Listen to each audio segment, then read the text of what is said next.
Hey guys, good morning. तो आज सुबह सुबह हम निकल पड़े थे बाज़ार की साइड। मैंने दूध की बाल्टी सुबह उठाई थी क्योंकि मुझे ले जाना था ये डेयरी फार्म के लिए और इनको सुबह ड्यूटी जाना था।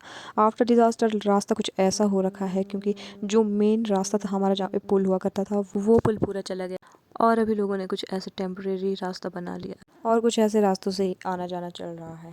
इस टाइम गाँव की कनेक्टिविटी के लिए यही एक रास्ता बचा है जहाँ से स्कूल के बच्चे और बाकी लोग आते जाते हैं। तो हम भी आज सुबह इसी रास्ते से आए।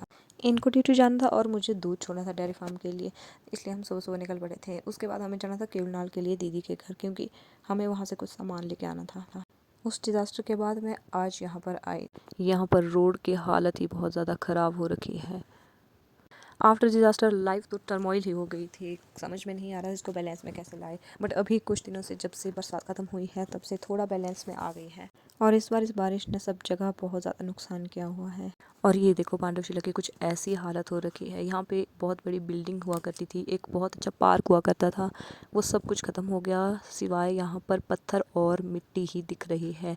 अब पानी बहुत कम हो गया है तो यहाँ पर पत्थर ही पत्थर दिख रहे हैं और एक बड़े दरिया की तरह एरिया कवर कर रखा है जो कि आगे के लिए भी अब काफ़ी डेंजरस है।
और फिर थोड़ी देर में ही हम पहुंच गए केवलनाल में जहाँ पर हमें दीदी के घर जाना था।